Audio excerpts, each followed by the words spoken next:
उत्तर प्रदेश की पीसीएस अधिकारी ज्योति मौर्य और उनके पति आलोक मौर्य का विवाद हर गुजरते दिन के साथ बढ़ता जा रहा है। विवाद की सुर्खियों में आने के बाद आलोक मौर्य ने पत्नी ज्योति पर धोखा देने समेत कई आरोप लगाए। यहां तक कि उन्होंने यह भी दावा किया कि ज्योति मौर्य को उन्होंने ही पढ़ा लिखाकर पीसीएस अधिकारी बनाया। और जब न्यूज 18 ने ज्योति मौर्य से आलोक के इस दावे पर सवाल पूछा तो उन्होंने उन पर तंज कस दिया। ज्योति मौर्य सर वो पढ़ना चाहती थी सर, मैं उनको लेके इलाहाबाद चला आया। उनको सर मैंने पढ़ाया, पैसे उधार लेके। कैसे मैं छोटा कर्मचारी सर, मेरे पास इतने पैसे नहीं थे, मेरे पिताजी पैसे दिए, मैंने उनको पढ़ाया लिखाया। वो 2016 में सर 2016 में पीसीएस अधिकारी बन गई, एसडीएम पद पे चयन हुआ सर उनका। जब मैं एलकेजी में थी ना तभी मेरी शादी हो गई थी। आलोक ने मुझे बचपन से पाला पोसा है। ऑब्वियसली हस्बैंड वाइफ है तो एक दूसरे का सहयोग ही करेंगे भाई, पर सहयोग करने का मतलब ये नहीं है कि एक इंसान उस पद पे चला गया तो तुम उसे हमेशा टॉन्ट करोगे, प्रताड़ित करोगे, मेंटल टॉर्चर करोगे। और तो और आलोक मौर्य का आरोप है कि 2016 में पीसीएस अधिकारी बनने के बाद से इनकी पत्नी ज्योति मौर्य का रवैया बदल गया था। उनका यह भी आरोप है कि 2020 से ही वो किसी दूसरे आदमी के संपर्क में हैं, जिसकी वजह से उन्होंने न सिर्फ उन्हें धोखा दिया बल्कि उन्हें उनकी बेटियों तक से दूर कर दिया। जबकि ज्योति मौर्य ने आलोक पर उनके रिश्ते को तार-तार करने का आरोप लगाया। एक मनीष दुबे सर कमांडेंट, उन्हीं साथ उनका अवैध संबंध है। मैंने सर उनको 22 फरवरी को रंगे हाथ अपने आवास को पकड़ लिया था। से मतलब नहीं है, बट आलोक ने जिस तरह से हमारे 12 साल के रिश्ते को पब्लिकली तार-तार किया है। देखिए कितना भी रिश्ता खराब हो जाता है, इंसान अलग होने के लिए लीगली मैं तो प्रोसेस कर रही थी, बट उन्होंने छोड़िए कोई बात नहीं, और पर्सनल है, जाने दीजिए। और आलोक मौर्य के मुताबिक शादी के बाद ज्योति मौर्य आगे पढ़ना चाहती थी, जिसके बाद उन्होंने तंगी के बावजूद उन्हें पढ़ाने लिखाने में कोई कसर नहीं छोड़ी।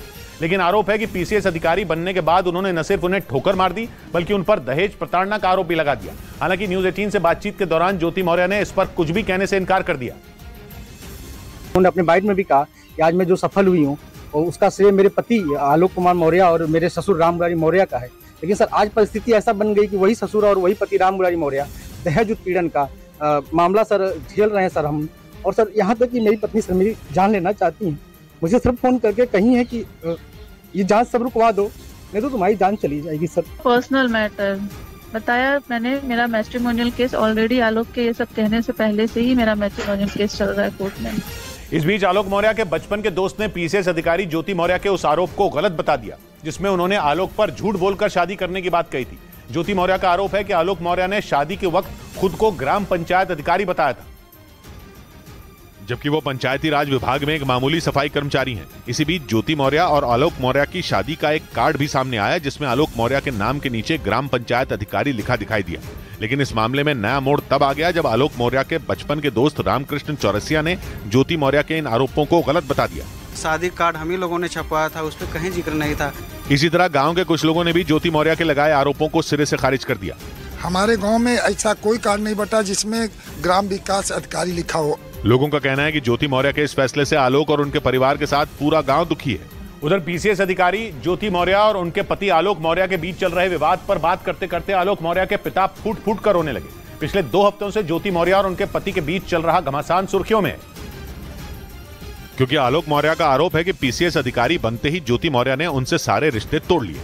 इस बीच न्यूज 18 की टीम उत्तर प्रदेश के आजमगढ़ जिले में मौजूद आलोक मौर्य के गांव बचवल पहुंची, जहां आलोक मौर्य के घर में उनके पिता राम मुरारी मौर्य मौजूद थे। लेकिन जैसे ही ज्योति मौर्य और आलोक मौर्य से जुड़े विवाद का जिक्र हुआ वो फूट फूट कर रोने लगे। से नहीं गिरता, जब गांव वालों के मुताबिक जब से एसडीएम ज्योति मौर्य ने आलोक के परिवार पर दहेज के लिए प्रताड़ित करने का आरोप लगाया है, तभी से राम मुरारी मौर्य सदमे में है। उनकी तबीयत लगातार खराब होती जा रही है। और गांव के लोगों का दावा है कि शादी से पहले ही आलोक मौर्य और ज्योति मौर्य के परिवार के लोग एक दूसरे को जानते थे, इसीलिए शादी के वक्त आलोक के झूठ बोलने और धोखा देने का सवाल ही नहीं उठता। 2009 में आलोक मौर्य की पंचायती राज विभाग में सफाई कर्मचारी के तौर पर नौकरी लगी थी और उसके अगले साल यानी 2010 में आलोक के घर वालों ने उनकी शादी वाराणसी की रहने वाली ज्योति मौर्य से करा दी। आलोक मौर्य के गांव के लोगों का कहना है कि दोनों के घर वाले एक दूसरे को पहले से ही जानते थे, क्योंकि आलोक के चाचा दरोगा थे और उनकी तैनाती उस दौरान ज्योति के गाँव में थी। इसी वजह से दोनों परिवार एक दूसरे को अच्छी तरह से जानते थे और ज्योति और आलोक को भी एक दूसरे के बारे में सारी जानकारी थी। आलोक और ज्योति का परिचय पहले से था। आलोक के चचा उसके बगल में रहते थे, उनके परिवार के बगल में रहते थे। गांव के लोगों का यह भी कहना है कि आलोक और ज्योति दूर के रिश्तेदार हैं। दोनों का परिवार गरीब था और सब कुछ जानने समझने के बाद ही दोनों परिवारों के बीच रिश्ता हुआ था। और तो और आलोक मौर्य के गांव के लोगों ने पीसीएस अधिकारी और उनकी पत्नी ज्योति मौर्य के लगाए दहेज के आरोपों को भी गलत बता दिया। लोगों का कहना है कि आलोक मौर्य के पिता राम मुरारी मौर्य एक ईमानदार टीचर थे और उन्होंने न तो शादी के वक्त कोई दहेज की डिमांड की थी और न ही शादी के बाद।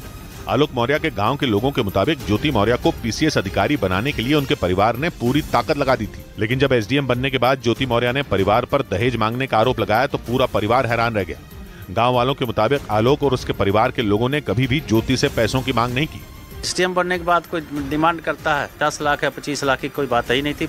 गांव के लोगों की यह भी दलील है कि अगर आलोक को दहेज मांगना होता तो वो शादी के वक्त ही मांग लेते। इसीलिए शादी के 13 साल बाद दहेज के लिए प्रताड़ित करने का ज्योति मौर्य का आरोप बेबुनियाद है।